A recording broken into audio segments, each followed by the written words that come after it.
Olá, bem-vindo ao GV News Entrevista, que hoje conversa com a doutora Dilene Raimundo de Nascimento.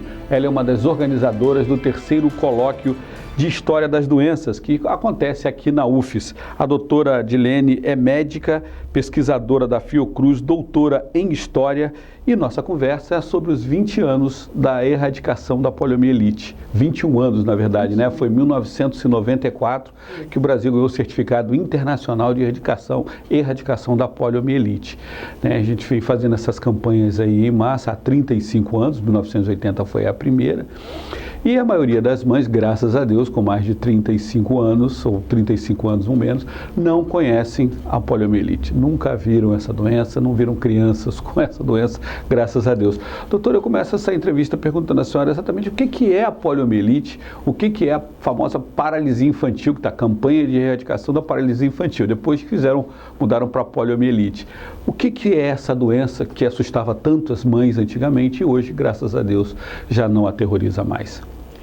Então, a poliomielite é uma doença produzida por vírus, né? Uma infecção viral que atinge os músculos, né? Os nervos dos músculos, né? Que comandam os músculos. E aí causa uma paralisia flácida aguda. Daí o nome de paralisia infantil, porque, na verdade, ela comete principalmente crianças de 0 a 5 anos, né? Então ficou com esse nome de paralisia infantil, mas na verdade já foi até chamada de outros nomes, até que finalmente ficou poliomielite mesmo. São 3 tipos de vírus que produz a poliomielite, né? E só em 1955 é que se teve vacina para proteger as crianças da doença, né?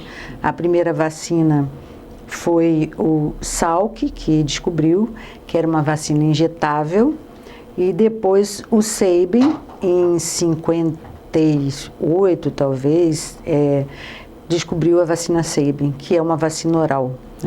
Que é aquela gotinha. Da gotinha, a famosa gotinha. A senhora é historiadora, né, doutora em História e tal. O Zé Gotinha está fazendo 29 anos, né, o Zé Gotinha famoso, né, foi de 1986, o bonequinho, né, que simboliza essas campanhas, né. Daí o Sabin, até o Sabin chegou a participar dessas campanhas aqui no Brasil, né, veio aqui pingar as gotinhas nas crianças, né. Isso, e o Zé Gotinha, na verdade, foi uma estratégia de marketing, né, para chamar a população a levar suas crianças para vacinar. E o Zé Gotinha realmente faz muito sucesso entre as crianças, né? A gente vê de Zé Gotinha de todas as formas, né? Até bonecos mesmo, assim. Pessoas que se vestem de Zé Gotinha e andam pelo posto de vacinação e tal. E o nome Zé Gotinha foi tipo um concurso nas escolas, né? Um técnico de designer do Ministério da Saúde criou a figura do Zé Gotinha e foi dado para as escolas a escolha do nome, e aí ficou Zé Gotinha até hoje. E todo posto de saúde tem um Zé Gotinha. E a campanha esse ano do governo é que os Zé Gotinha são os pais, né? Na verdade, ele transforma o Zé Gotinha nos pais, que na verdade quem carrega as crianças para vacinar, são os pais. Né? São os pais. Então o Zé Gotinha sempre foi, na verdade, o próprio pai que era o guardião, né? Que tem que levar lá, né? Mas o senhor, o senhor tem razão quando diz que mães com até 35 anos não têm ideia, nunca viram, né? Um caso de poliomielite, mas fica no imaginário das pessoas, né? Fica no imaginário social. Então, fica essa história da paralisia infantil, das crianças que tinham que usar próteses, órteses para poder andar, várias cirurgias ao longo da vida, quando tem uma sequela grave, né? Então isso faz as mães levarem as crianças para vacinar. Porque está erradicada, porque não é que não tem nenhuma doença, né? Não é que zero, significa que não dá nenhum caso no país. No Brasil é 0. No Brasil foi erradicado. Nas Américas, né? Foi erradicado. Mas ainda existe pólio na Ásia e na África. Então, não pode suspender ainda a vacinação, porque pode vir importado algum caso de lá. Então, assim, a barreira preventiva ela tem que continuar acontecendo sempre que... Até ter a erradicação total, global, Mas a gente vê assim, doutora, que essa doença não existe mais. Daqui a pouco aparece um caso em algum lugar, né? Sarampo, essas coisas assim, a gente tem um susto que tem um surto em determinado lugar que nunca teve antes. Até na Europa acontece às vezes. Por que isso acontece? Por que a gente, olha, não tem mais e de repente lugar que bem legal acontece? Porque o vírus em suma, é um micro-organismo que ele se multiplica, né? A vacina Sabin é um vírus atenuado, não é um vírus morto, ele é atenuado. E a proposta de usar a vacina Sabin é porque uma criança vacinada, ela dissemina numa comunidade o vírus vacinal. Então, mesmo quem não foi vacinado, acaba, de alguma forma, tendo contato com o vírus vacinal e produzindo imunidade, né? Por isso que é importante todo mundo vacinar ao mesmo tempo, ter a campanha, ter o dia dele. Por isso que tem que ser num dia só todo mundo, Que aí esse vírus vacinal se espalha pelo ambiente todo, né? E aí por que de repente pode acontecer um caso? Porque nessa multiplicação do vírus vacinal e do vírus da vacina Sabin, por ser atenuado, ele pode adquirir virulência de repente, então aí vai produzir a doença. Mas isso hoje é muito raro, né? Porque se mantém essa vacinação todo ano. 35 anos de vacinação maciça da população, Exato. Quer dizer, uma criança... 2 vezes por ano. Então hoje, quem tem 35 anos, pegou a primeira, foi vacinado durante 5 anos naquele primeiro momento, né? E carregou isso a vida toda. Né? E já está com os filhos sendo vacinados, alguns, né? Então, a população brasileira com 35 anos, com menos de 35 anos, está toda coberta mesmo. Efetivamente coberta. Eu só gostaria de acrescentar uma coisinha que, assim, das pessoas, a poliomielite está erradicada sim, mas a gente não pode deixar de chamar a atenção da síndrome pós-poliomielite. Pessoas que tiveram poliomielite na infância, chegam aos 40 anos, começam a apresentar fraqueza, fraqueza muscular, fadiga, dores no corpo, em suma, que são sintomas da síndrome pós-pólio.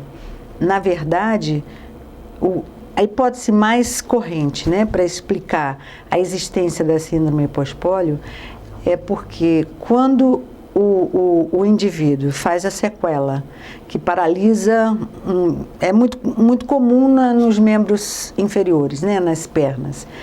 Ele passa a fazer exercício, né, e utilizar muito aquele membro, aquela musculatura do membro, para ajudar a tornar aquele membro funcional, né? Mesmo que seja com prótese, tem que ter alguma força muscular para manter, né, a prótese, para usar a prótese e tal.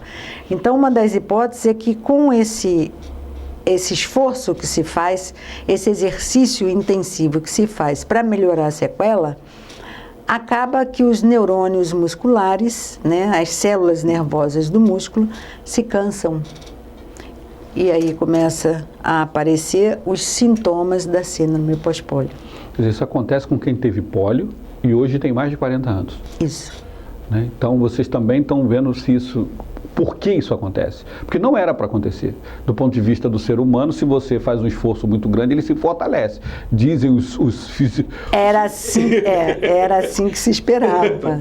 Exatamente. E não está acontecendo isso. Não, começou, agora a gente já tem vários casos de síndrome pós-pólio no Brasil e no mundo todo, né? Tem movimentos associativos para apoio a esses pacientes, entendeu? Mas era só para sinalizar para a questão da síndrome pós-pólio. Até porque muitas pessoas que apresentam a manifestação da síndrome pós-pólio começam a procurar médico, né? Começa a procurar a consulta e o médico diz que o médico que não conhece essa morbidade diz que o paciente não tem nada, que é por causa da idade, os amigos dizem que a pessoa está com preguiça, né? Então a pessoa sente as coisas e passa ainda um bom tempo até conseguir fazer o diagnóstico, entendeu? É mais um alerta para isso. Para isso, quer dizer, para a comunidade médica, para os próprios pacientes buscarem, levarem aos médicos essa informação. Olha, eu tive pólio, existe uma síndrome pós-pólio, eu quero saber se eu estou incluído nesse grupo. Isso, perfeito. Né? Para poder me tratar da maneira correta. Exatamente. Né? Para não ter mais problemas, que graças a Deus eu espero que eles envelheçam bastante, né? Com mais de 40, né? Então, que eles envelheçam mais e evitem ter dores na velhice, né? Que é isso que todo mundo quer, uma velhice saudável, né? Isso. Doutora, vocês estão organizando aqui o terceiro colóquio sobre a história das doenças na UFES, né? Uma conversa de vários especialistas, estudantes, tal, sobre a história das doenças. Que curiosidade tem das histórias das doenças que a gente não conhece? Porque a gente sabe que desde que o mundo é mundo, as pessoas ficam doentes, né? Os faraós morriam de jovens. A gente tem nos livros aí do Machado de Assis que 46 anos, um velho de 46 anos estava tentando namorar uma menina mais de 16, 17 anos, né? E hoje, falar um velho de 46 anos, todo mundo se assusta. Que velho de 46 anos com a nossa possibilidade de vida? Mas as doenças sempre foram muito perigosas, né, para a nossa longevidade. Por que vocês organizam isso? O que tem de curiosidade nessas conversas que vocês estão tendo ali dentro da UFES? É porque, veja bem, o historiador das doenças, né, ele leva em conta não somente a doença em si, até porque ela não existe em si. Né? Ela existe num contexto, ela existe numa cultura, ela existe num estágio médico ou da medicina, da biomedicina determinado. Né? Então, a história das doenças analisa esse tipo de coisa. E se o senhor prestar atenção, qualquer um pode ver, no início do século XX, por exemplo, tinha determinadas doenças, como a peste bubônica, né? Que hoje não existe mais, quer dizer, pelo menos aqui, em vários lugares, não existe, né? Mas aí aparece o ebola, aparece em 1980 a AIDS, que não existia antes. Então, essas mudanças, né, do cenário das doenças e como é que as pessoas lidam com as doenças, é isso que a gente analisa enquanto historiador das doenças. Isso ajuda de que forma ao médico, a senhora que é médica? De que forma a senhora tira lições para cuidar das pessoas com relação a isso? Prestando atenção às pessoas, né? Não levando em conta só a questão biomédica, mas levando em conta também a pessoa, que é o doente, como é que essa pessoa vive, em que condições e quais são as relações dessa pessoa e de que forma essas pessoas representam aquela doença, para saber, inclusive, como é que aquela pessoa vai lidar com a doença dela. Quer dizer, vocês analisam todo o meio social também que aquela pessoa está inserida. Isso. Né? Quer dizer, vocês fazem uma análise geral, não só, eu sou um doente, mas você é doente de que classe, onde você vive, que tipo de alimentos você consome, que tipo de assistência médica você tem na região onde você mora, como é que essa contaminação acontece entre A, B, C e D, até onde vai. Tudo isso vocês analisam nessa... Trocando bem em miúdos, poderíamos dizer que é isso, né? Poderíamos dizer que é isso. Mas uma análise histórica, ela tem que levar em conta o contexto, né? O contexto social, político, econômico, o estágio da medicina naquele período que está sendo estudado, né? E que população é aquela que está adoecendo, né? Do ponto de vista cultural, do ponto de vista econômico, etc. Quer dizer, e aí a gente consegue ver por que algumas doenças sumiram, e por que algumas doenças surgiram, e por que algumas doenças não foram erradicadas. Algumas doenças continuam nos acompanhando por aí. Vocês conseguem ter essa percepção de que algumas doenças não vão desaparecer em algum período? Ou vão desaparecer em algum período? Não com tanta certeza. Não com tanta certeza. Não. Com certeza a gente não tem. Né? A gente pode analisar a doença que existia no início do século, por exemplo, que permaneceu ao longo do século mas que essa doença, ela não permaneceu exatamente igual, porque tem mudanças sociais e econômicas naquela sociedade, né? Então, vai mudar também a forma com que a sociedade lida com aquela doença. E a doença acaba também mudando o caráter dela. Você tem comunidades que, em relação a determinadas, o que a gente consideraria doença, tem comunidades que não consideram doença, né? Tem pessoas que dizem, eu só me sinto doente quando eu não posso mais trabalhar. Mas ele está doente. Do ponto de vista médico, né, ele está doente. Mas ele só acha que só estará doente quando não conseguir trabalhar. Isso é uma questão cultural, econômica, social, né, que define como é que aquele grupo lida com a doença.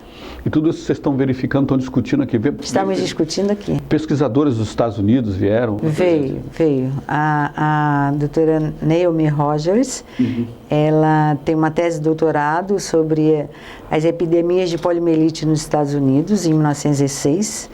Foram epidemias muito importantes que atingiu 100 mil pessoas, né? Em suma, 100 mil crianças, principalmente crianças, um elevado número de óbitos, e o estudo dela é esse.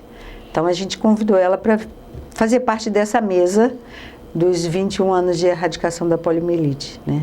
A gente está tentando resgatar essa história, né? Para que a população também não esqueça que essa doença existiu, que sequelava principalmente as crianças, sequela que leva ao longo da vida toda, né?